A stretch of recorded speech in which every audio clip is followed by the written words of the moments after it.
The train arrived exactly at 2:17 a.m. No headlights, no conductor, and according to the station records, it was never supposed to stop there.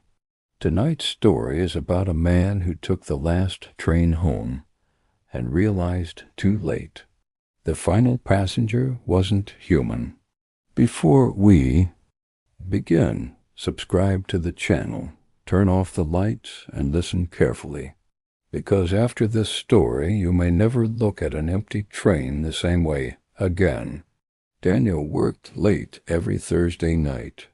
The office building emptied around midnight, leaving only the sound of flickering fluorescent lights and distant thunder outside the windows. By the time he finally left work, the streets were soaked with rain. The city looked dead. No cars, no people, only the weak glow of street lamps reflecting off wet pavement. Daniel checked his phone. 2:03 a.m. He had missed the last scheduled train, or at least he thought he had. When he reached the underground station, the gates were still open.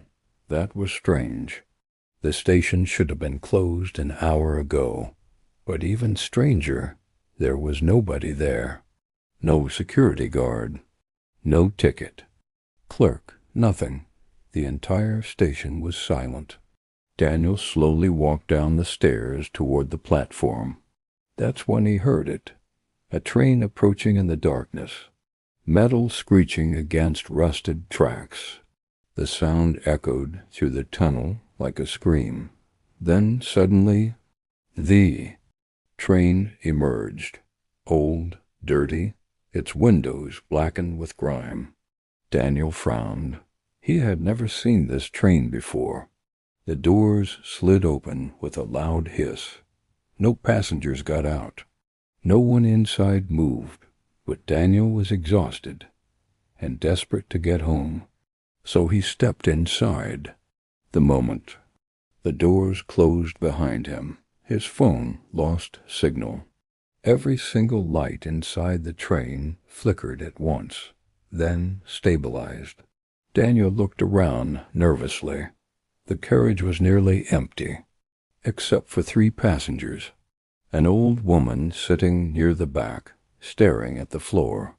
A man in a gray coat facing the window, and someone else sitting at the far end of the carriage, their face hidden behind the darkness.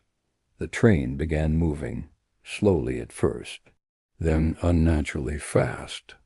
Daniel sat down and tried avoiding eye contact.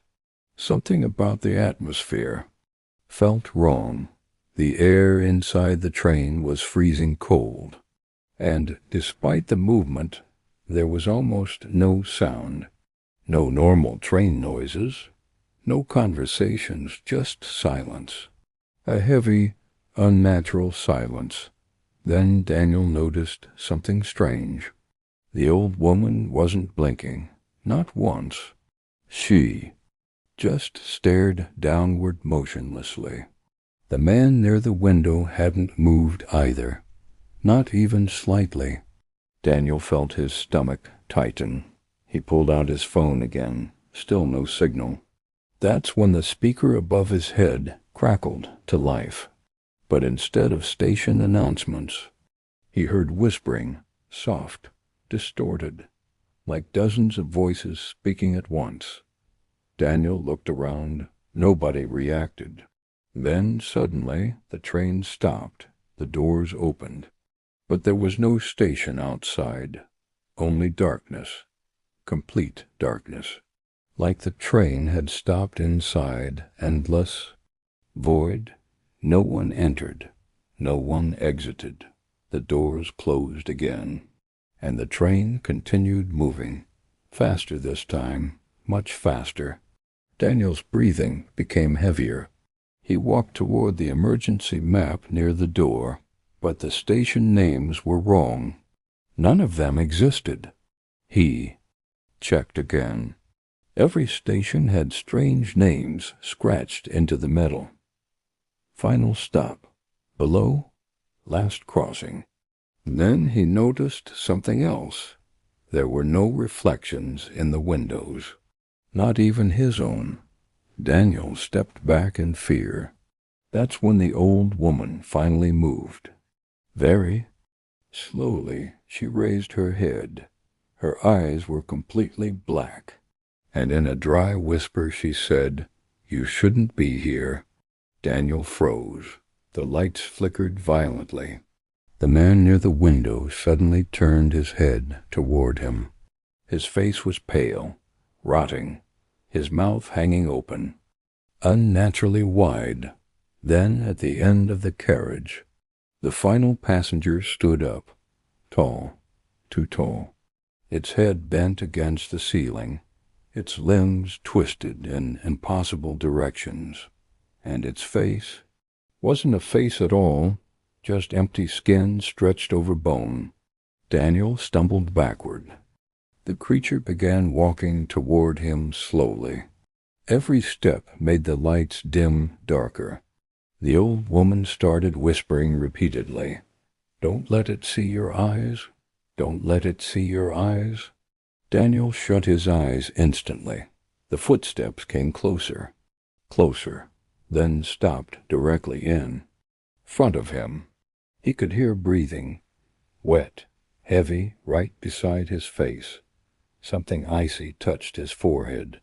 Daniel fought every instinct to open his eyes. The whispering inside the train became louder, angrier. Then suddenly the train screamed to a halt. The lights exploded into darkness. For a moment everything was silent. Then Daniel heard the doors open. A cold wind rushed inside, and the creature whispered, "Wrong passenger." The next thing Daniel remembered, he was lying alone on the station platform, morning sunlight pouring through the entrance. Police officers standing around him. They said a maintenance worker found him unconscious near abandoned tracks. Daniel tried explaining everything. The train, the passengers, the creature, but the officers looked confused, because according to city records, that underground line had been shut down in 1962 after a train disappeared inside the tunnel. Every passenger on board vanished. No bodies were ever recovered, but that wasn't the worst part. A week later, Daniel was watching the news late at night when his blood turned cold. Security. Footage from a subway station appeared on screen. The reporter said another commuter had mysteriously disappeared overnight.